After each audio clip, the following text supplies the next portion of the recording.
Bem-vindos ao Gélio dos Domínios, Éter Tenebris.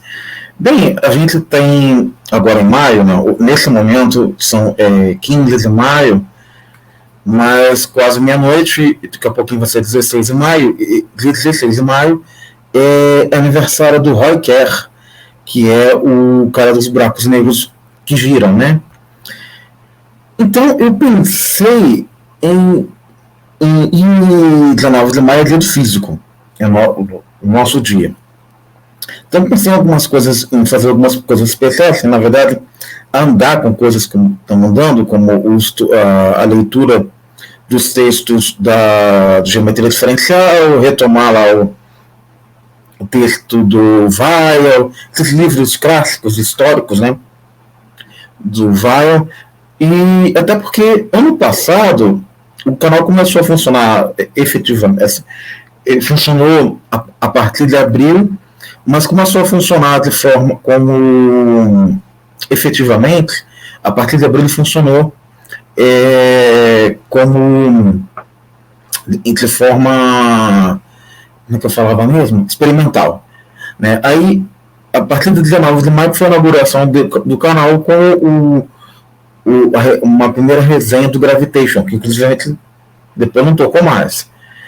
Até porque eu estava fazendo a resenha, eu comecei a achar muito feia a notação do Gravitation. E não tava, eu acho que não estava ajudando, assim, é uma coisa que eu pretendo continuar porque eu assumi o compromisso, mas para mim não estava sendo muito bom. Gravitation é um livro que me parece um livro muito bom para consulta, mas não é um livro tão bom assim para fazer uma resenha capa a capa, e por ele ser muito longo, essa coisa toda. E eu estou há um tempo querendo estudar teoremas de singularidade. Então, acho que vou aproveitar essa ocasião para começar a fazer isso. Uma ocasião especial no ano do canal, dia do físico, aniversário de 90 anos do Roy Kerr. Então a gente tem algumas efemérides importantes essa semana, então eu resolvi tornar esse vídeo aqui um vídeo que vai entrar como especial do dia do físico, e depois eu vou fazer um tributo ao Roy Kerr, que também lendo um artigo dele. E então eu resolvi fazer alguma coisa muito especial hoje, assim, bem legal, que é isso aqui, ó. Cadê? Como é que faz isso? Propriedades do universo em expansão. A tese de doutorado do Stephen Hawking.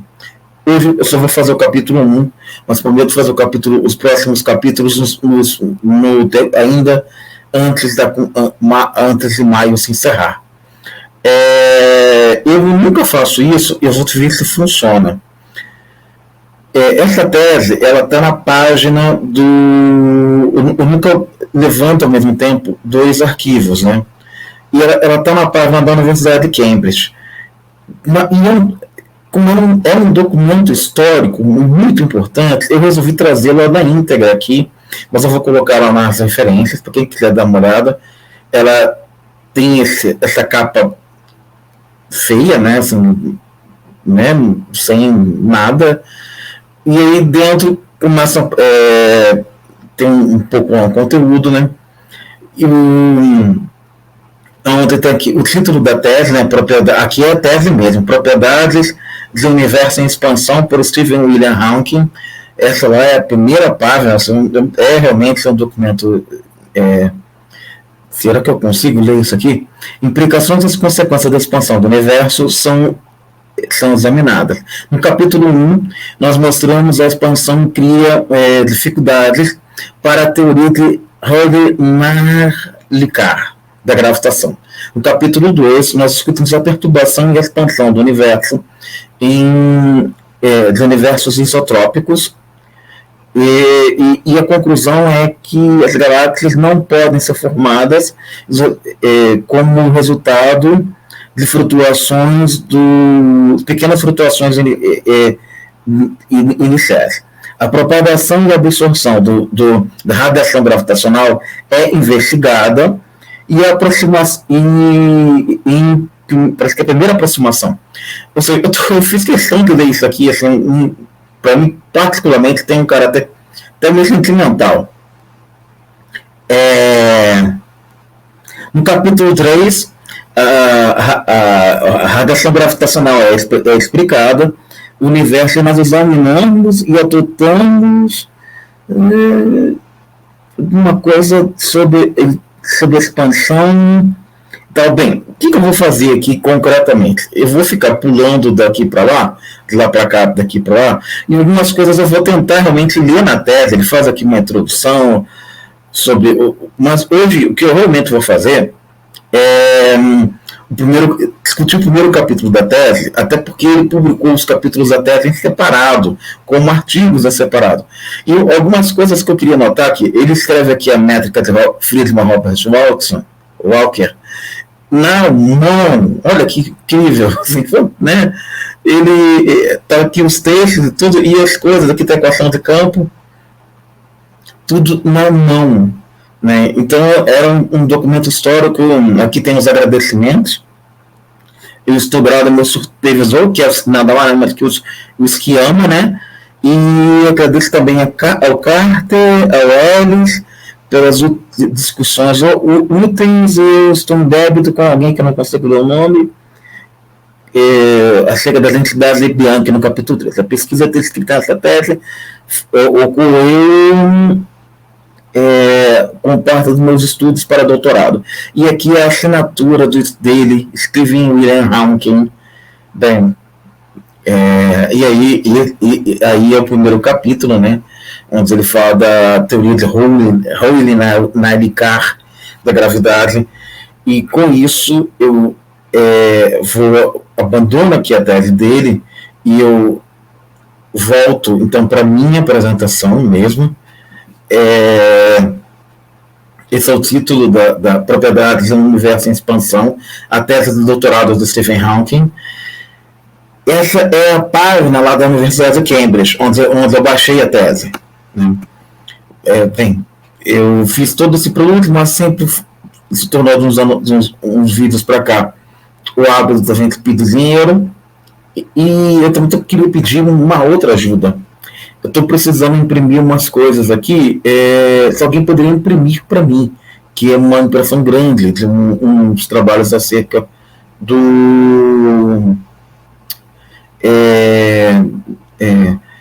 das equações Einstein-Euler, né, que é uma lectures que eu achei. Eu estava tentando achar aqui no Rio um lugar que fosse baratinho para imprimir, mas eu não estava achando. Bem, está em Propriedade da Expansão do Universo. Essa é a página lá da Cambridge, né, onde eu baixei a tese, e essa é a forma de citar, como nós podemos citar a tese, né, como a tese é citada. Bem, vamos lá, o abstract. Isso aqui vai ser o abstract já do arquivo, né? Algumas implicações e consequências da expansão do universo são examinadas no capítulo 1. Não, essa é da tese mesmo. Isso mostra que a expansão cria algumas dificuldades para a teoria de Hawley-Naidekar da gravidade. Ou seja, ele está estudando uma teoria de gravitação que não é a teoria de Einstein, é outra teoria. No capítulo 2, o acordo com as perturbações da expansão do universo no universo isotrópico. Ou seja, o que nós vamos fazer aqui é só o capítulo 1, né? A conclusão é que a pesquisa com galáxias não podem ser formadas como resultado de perturbações iniciais pequenas. A propagação e a absorção do campo da radiação gravitacional é investigada em aproximação. Isso são ondas gravitacionais que ele estava investigando. O capítulo 3, a radiação gravitacional, onde ele vai provavelmente formular a radiação de Hawking, né? E são derivadas. No capítulo 4, aí é que entra a parte da ocorrência de singularidades em modelos cosmológicos. Então, eu peguei esse trabalho aí e fui dar uma procurada se tinha alguém que fazia alguma pesquisa sobre os trabalhos do Hawking. Que eu pensei, por que não eu, né? Fazer umas pesquisas sobre o trabalho do Hawking.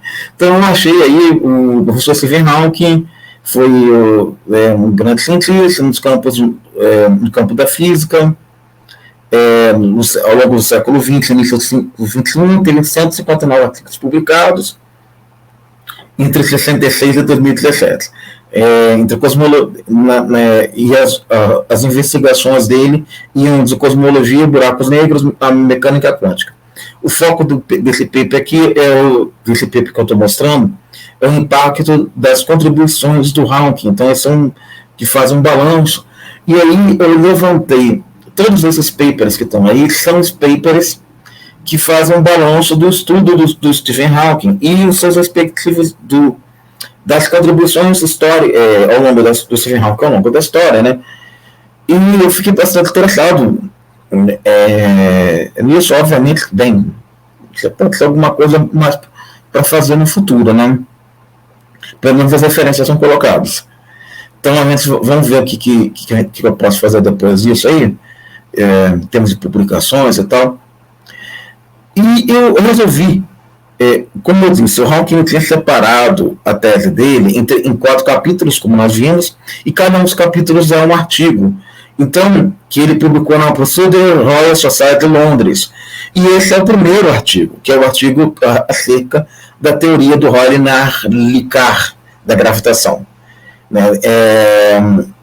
Então, aí nós temos a forma de citação do artigo, né? A capa do artigo, que foi publicado nessa revista, é o primeiro capítulo. Isso aqui que ele começa já escrevendo é a ação. Ele está pegando uma métrica, você vê que a notação é diferente, né? E está fazendo uma ação, na verdade é uma função de Green, uma métrica, todo mundo já falar besteira, assim, uma função de Green. A função de Green é o que dá o propagador entre dois pontos, né? Então, a gente está integrando sobre todas as linhas do mundo que vão de A a B, você integra numa trajetória que corre entre os pontos A e B, você imagina que você tem uma linha, uma possível trajetória, outra possível trajetória, e a gente soma sobre todas elas. E aí, isso que a gente encontra, essa equação diferencial que a gente está essa equação que a gente está encontrando, que tem elementos de relatividade como métrica, uma derivada segunda por J, que é a notação, a OD, essa notação, é uma derivada covariante da função de Green. Então, isso aqui acaba jogando um papel do que ocorri, que eu avancei demais, né? E isso o delta é um delta de zero, que é entre x e x', entre esses dois pontos, na variedade. Sendo assim, ele faz aqui uma expansão para a função de Green, porque a função de Green total, na verdade, ela é uma função simétrica. Tanto faz trocar fazer de A para B como de B para A, dá no mesmo. Então ele faz essa simetrização da função de Green aqui para facilitar as contas, porque aí ele pega uma função de Green retardada e uma função de Green avançada, que seria, ele está tentando ver para onde que os cenários estão se propagando, né? Então aí ele se vale dessa propriedade matemática das funções de Green para poder fazer essa separação entre função de Green retardada, que é a função de B para A, que é A para B, e a função de Green avançada, que é de B para A. Então,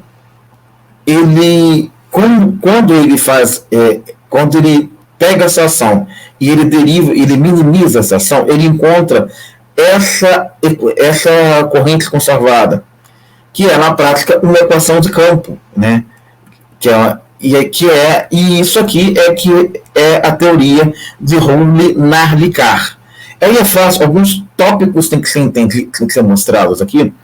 Esses dois, isso que está em vermelho, é a parte que dentro da teoria de Rayleigh-Licard corresponde à relatividade geral. Então, essa parte em vermelho é que corresponde aos tensores ao tensor de Higgs, ao escalar de Higgs e ao tensor de momento de energia. Mas ela tem toda uma outra parte aqui com operadores, os operadores MA e MB, que são outras grandezas, em que a gente vai discutir eles ao longo do tempo, em que esses operadores são,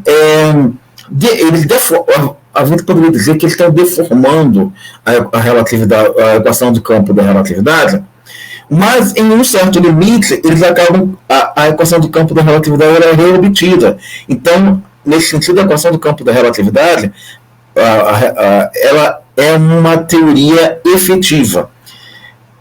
E aí é que eu posso, nesse momento, dizer quem são esses campos MA e MB que estão associados exatamente aos propagadores, a função de Green. Né? Então, esses objetos que nós temos aqui, eles estão deformando a curvatura, mas estão considerando como que a curvatura está se propagando, como que é a propagação da curvatura. Vamos lá.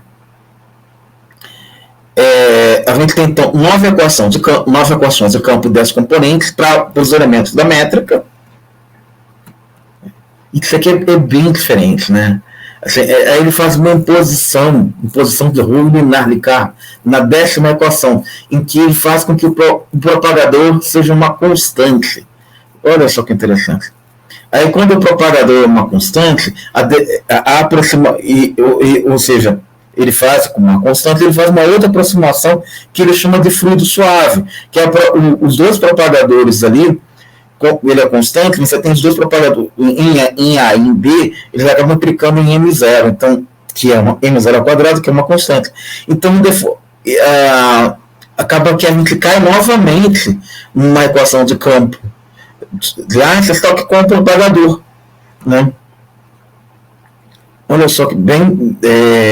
Então, aqui eu estou comparando a equação da propagação e a derivada da propagação no início, a equação de campo no início, como nós temos encontrado, e o fato da aproximação do fluido suave que ele faz, que retoma. Então, numa aproximação de fluido suave, a gente tem, fazendo a imposição de Rho-Linear-Ricard e fazendo a aproximação de fluido suave, a gente tem o mais próximo, de novo, restituída a relatividade geral. Nesse sentido, a aproximação do fluido suave, que é esse objeto que está aqui, ele representa que não existem flutuações de massa. E isso é muito interessante, porque eu estou trabalhando agora, porque afinal de contas, massa massa representa inércia.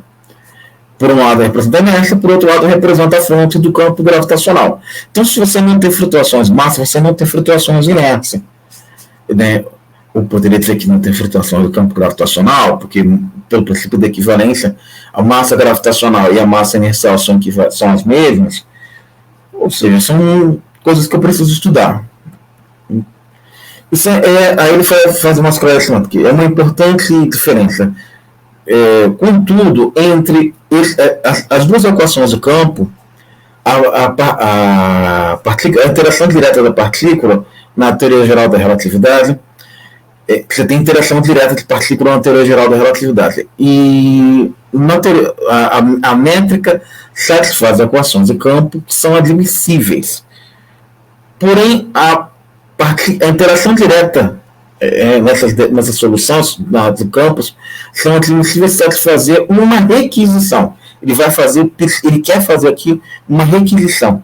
E essa requisição que ele faz é justamente em cima desses campos de inércia, que esses campos de inércia eles possam ser divididos em uma função retardada e em uma função avançada, como eu tinha dito antes.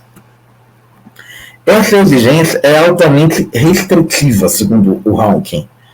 Ele vai mostrar que ela não é satisfeita para as soluções cosmológicas das equações do campo de Einstein, e parece que não pode ser satisfeita em nenhum modelo do universo que contém uma quantidade definida de matéria ou sofra uma expansão.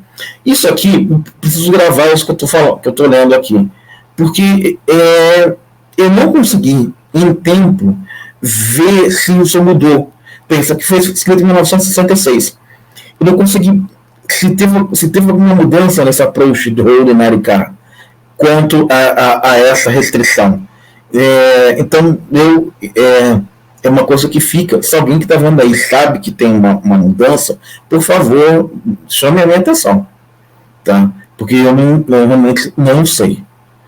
Então, aí cai na equação de Green-Gordon, por potencial escalar e tal, que é coisa básica que a gente faz em relatividade, né? Em um universo estático e infinito, o potencial escalar seria infinito, pois a fonte sempre tem o mesmo sinal. A dificuldade foi resolvida quando se percebeu que o universo estava em expansão. Pois no universo em expansão, a solução retardada da equação acima é finita, por uma espécie de efeito de desvio para o vermelho. A solução avançada será infinita por um efeito de desvio para o azul.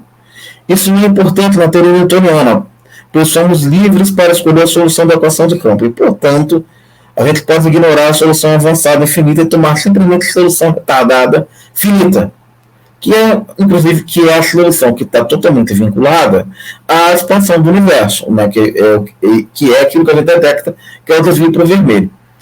Então, a gente acha o campo, para esse campo escalar, que é a massa, acha uma equação de Green-Gordon que tem um acoplamento da curvatura com a massa ali, e esse outro fator N que é a densidade de linhas de mundo, que são os possíveis caminhos que podem ser percorridos ao longo que podem ser percorridos entre dois pontos, entre dois eventos, né? Então, olha só, no caso newtoniano, é possível esperar que o efeito da expansão do universo seja tornar a solução retardada finita e a solução avançada infinita. Então, tá, ou seja, a gente só não consegue ir além do que seria a expansão, porque a solução avançada, você tem a expansão, você tem uma solução avançada, que a gente não acessa, ela tem uma singularidade, ela é infinita, e a solução retardada é a solução que está tudo bem. Então, a solução avançada não é física. Pois a equação é derivada de um princípio de interação direta de partículas simétrico entre pares de partículas. E é preciso escolher para a massa a metade da soma da solução retardada e avançada. Ou seja, só a parte retardada. Esperamos que ela seja infinita, o que será demonstrado na próxima sessão. Vamos lá. Aí ele começa a tentar soluções cosmológicas. E esse cara aí é a métrica de Friedman Robert Schwartz. Friedman é FRLW.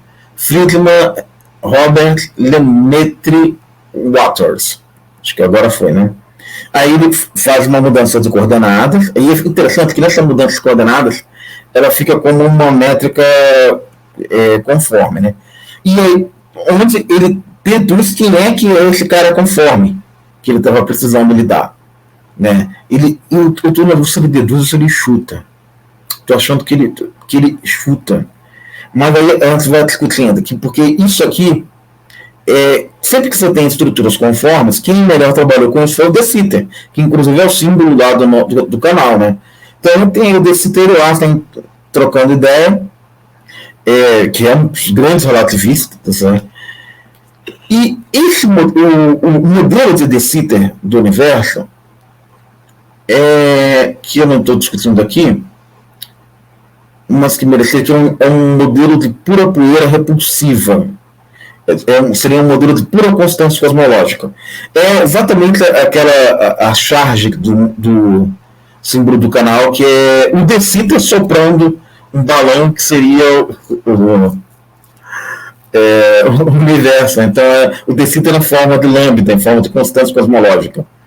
Então, nós temos esse fator conforme. Então, assim, o modelo do De Sitter, ele foi muito, muito popular até 80, porque tinha a expansão cosmológica. Depois ele foi substituído por um modelo longo da CDM. Aí a gente fica ouvindo aí, quem está vendo isso aqui pelo YouTube e é meio leigo, pega essa parte. Tá vontade até de fazer um corte.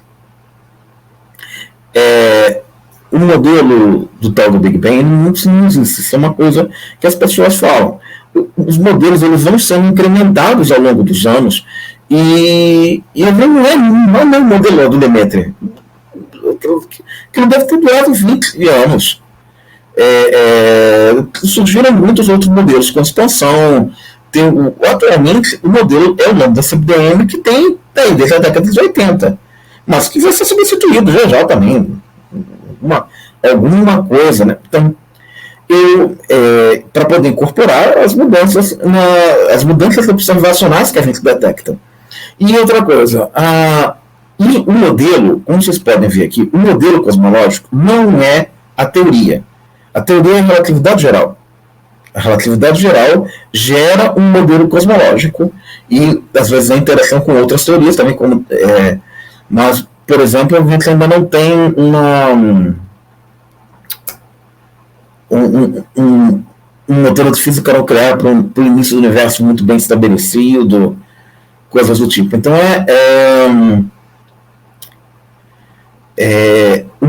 um modelo, uma teoria é uma coisa muito mais ampla, que parte de fundamentos como muito melhor estruturados. Como a relatividade é um exemplo disso, que parte da geometria diferencial, e como eu explico lá no mini curso que eu ministrei sobre relatividade geral, nas atividades formativas do verão. Isso aqui é outra coisa, isso aqui é um modelo, é uma aplicação da teoria. Às vezes, no modelo, você precisa colocar mais ingredientes e incorporar outros elementos, outras teorias. Por exemplo, se você tem matéria, os campos de matéria eles vão vir do outro canto,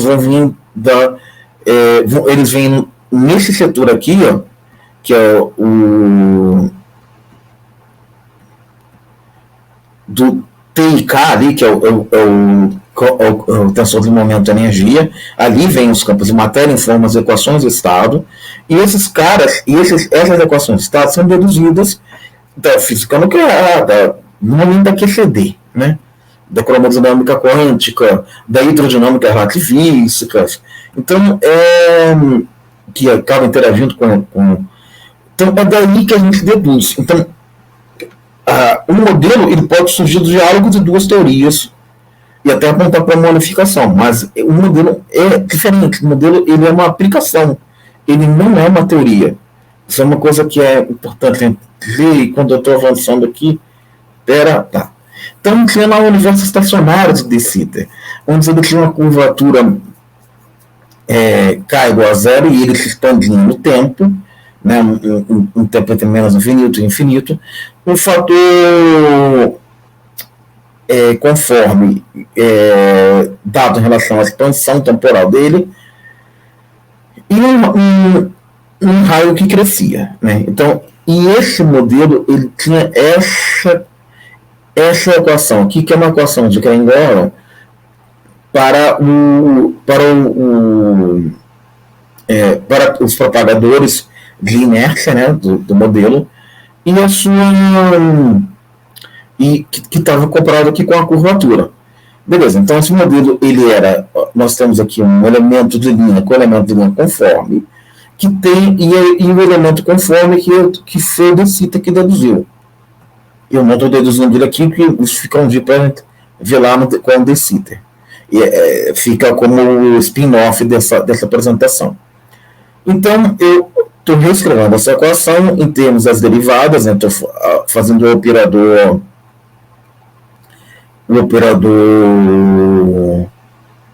de onda nessa geometria conforme.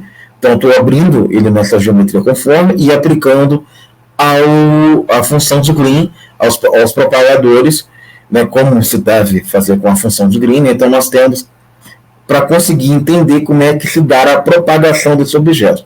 Então, a função de Green, então, ela fica dependente do fator conforme, e por essa função S que está aí, né, e essa função S, ela tem que obedecer esse negócio.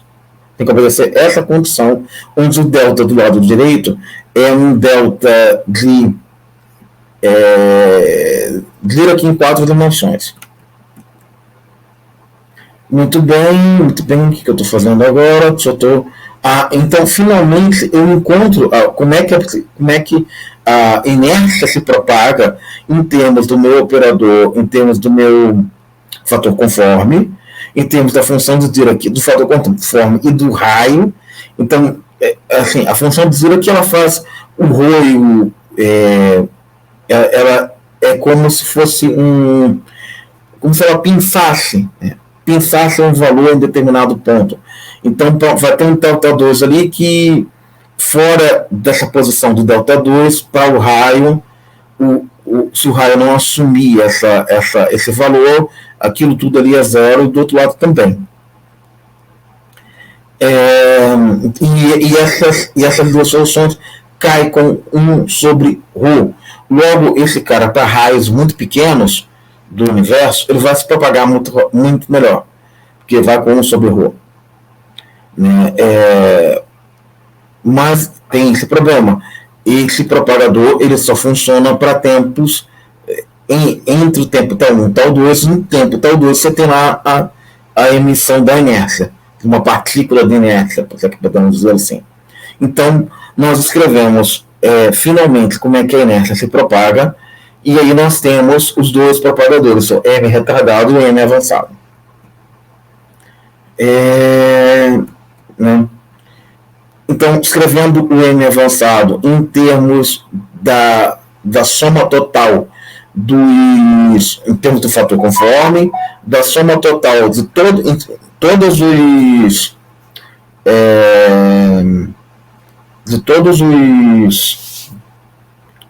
as linhas de mundo, né? Isso numa geometria esférica, em coordenadas esféricas. Aí a gente chega que uma corrente estacionária para a solução avançada, que é, como eu tinha dito, o Hawking, é infinita. Então, como a gente tinha visto, a propagação avançada, a propagação que vai à frente da expansão, ela é infinita. Né?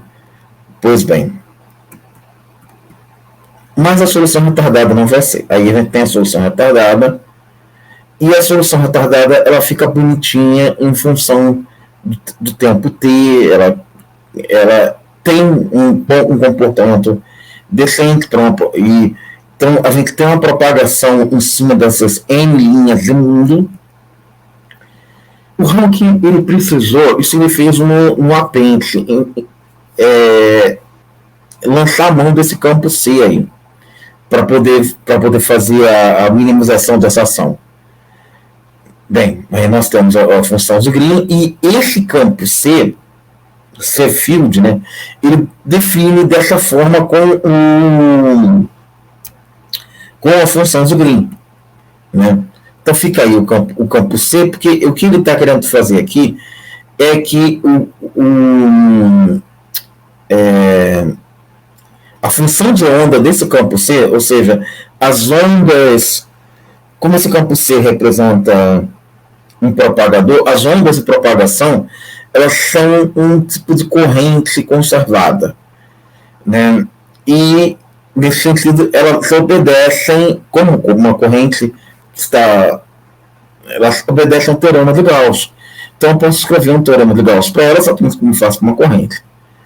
Então, eu escrevo ali o teorema de Gauss, né, dentro de um determinado domínio, e eu encontro algo que poderia ser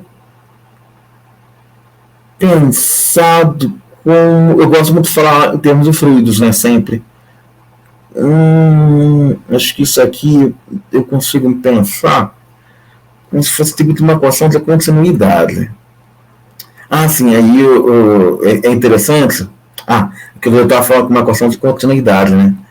Mas eu botei aqui a métrica como que o Hawking escreveu lá no trabalho dele. Ou seja, isso aqui é a letra do Stephen. Então, aqui é a métrica de Friedman, a métrica de Robert Walker. Né? Nós temos aqui a parte espacial, o A ali é um fator conforme, um fator de escala. A variação desse fator de escala implica a expansão. Então, é isso que nós estamos tendo aqui.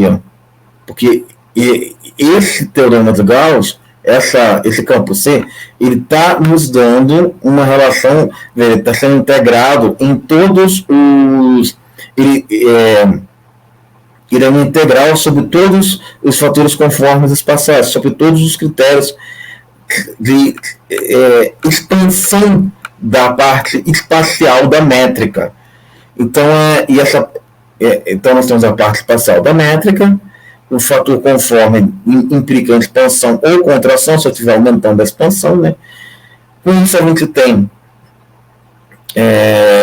o fator de escala, a variação desse fator implica a expansão.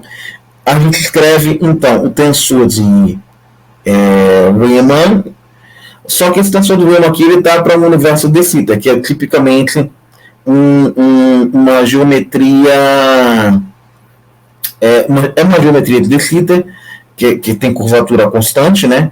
Por isso que ela fica com esse perfil. Mas é interessante que o Hawking ele está usando aqui índices latinos. Índices latinos normalmente não é espaço-tempo,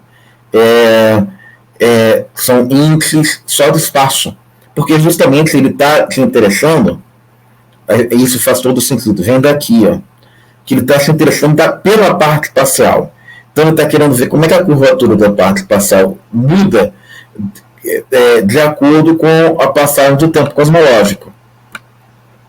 E aí é que surgem as três, aquilo que a gente vê em qualquer livro de cosmologia básica, né, que tem as três geometrias: universo fechado, universo aberto, com curvatura, que vai ser curvatura negativa, universo plano, esse mimimi todo que a gente sempre vê por aí na expansão, na divulgação científica, né, todo mundo adora. Então, com isso a gente escreve a corrente completa, e essa corrente ela tem um setor de curvatura, que é logo o primeiro. O MDA aqui é um setor de propagação da inércia com a expansão. Aí tem um setor bem complicado aqui, que é um setor também de propagação, tem um propagador aqui, né? E depois uma derivada do propagador, uma derivada covariante, uma variação do propagador. Ou seja, essa corrente vai ficar com 1, 2, 3, 4 contribuições. Normalmente o Hawking volta para discutir as contribuições avançadas, né? Bem, isso é o que o Hawking vai fazendo. Eu faço aqui um pit stop, porque tem muita coisa que eu estou falando e que parece esquisito, mas nós temos algumas referências. A partir desse trabalho aqui do Hawking, alguns trabalhos citam em continuidade esse trabalho do Hawking. Inclusive aqui nós temos o campo C com um G, na verdade é uma constante de Newton variável, no modelo Friedmann-Robert Walker, que é um trabalho de 2009. Nós temos o princípio de Mach e a ação à distância na cosmologia, que usa essa teoria de Navier, de Rowley-Navier, para tentar modelar o princípio de Mach, né? Então é uma coisa bastante interessante, né? E aí, o próximo capítulo são as tais perturbações que o Hawking também fez inicial, mas eu não quero. Bem, aqui está o encerramento da apresentação, mas eu queria fazer um encerramento. Eu não queria fazer esse encerramento aí. Eu queria fazer um encerramento na tese, né? Deixa eu ver aqui. Será que para não demore, se eu consigo achar aonde foi que aqui soluções cosmológicas, aqui tem aquilo tudo que eu falei lá, né? Então, assim, é bem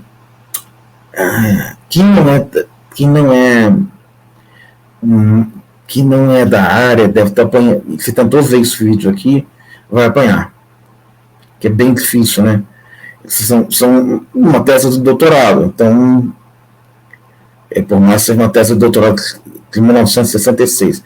Então toda essa discussão a ação do campo C, então no universo o valor pode ser definido pelo elemento de um gradiente e tal, né? Está lá e o que eu queria era isso aqui. Eu queria achar essa conclusão. Ele percebe a fraqueza da teoria de Einstein da relatividade, para discutir os campos, né, e em certas condições de fronteira, a partir desses modelos, né? Então, a teoria ela traz condições de fronteira que restringem a possibilidade de soluções para um caso fortemente atrativo. Então, a teoria de Raul-Nalikar, ela é mais precisa, embora ela requeira essa separação entre propagadores avançados e propagadores retardados. Então, essa separação ela acaba funcionando na teoria de Raul-Nalikar como funcionaria uma condição de fronteira. Desafortunadamente, o Hawking diz que tem sido que acima essas condições excluem modelos que podem se comportar com o universo atual, chamados modelos de Robert Walker.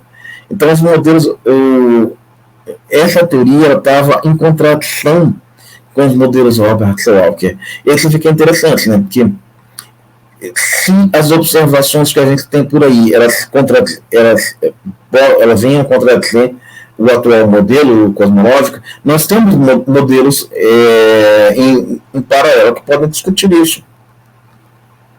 O cálculo acima pode ser considerado que o universo começou com uma distribuição uniforme de matéria. Isso legitima o tratamento com uma smooth fluid, né, com uma aproximação de fluido suave. E para as equações A, alternativamente, essa aproximação é válida, e isso não pode ser dito para a teoria de campos nas equações A. Então, aí começa a falar das irregularidades, de derivação autossimilar. Isso pode ser mostrado que assumir que as distribuições suaves do avanço do campo C podem ser infinitas. Isso a gente comentou lá na criação do universo. Essa razão é possível que a fórmula da interação direta das partículas em eletrodinâmica não encontra dificuldade de ter soluções avançadas. O universo é infinito na eletrodinâmica, onde o número igual de fontes positivas e negativas está menos racional. Os campos podem ser cancelados, por isso que foi criado menos racional. E podem ser zero a parte ser zero apesar de irregularidades locais. Isso sugere que é possível um caminho onde Raul-Nalikar teoria encontre permissão para as massas positivas e negativas. Então, tem um pessoal que trabalha com o teorema de massa positiva, massa negativa. Existem massas negativas, né? Então, a teoria de Nalikar poderia ser plausível para isso. É uma coisa que eu gostaria de dar uma olhada, mas eu nunca estudei isso aí, não. Então, as cargas gravitacionais são análogas, ou seja, você tem aqui uma analogia entre cargas gravitacionais e cargas eletromagnéticas.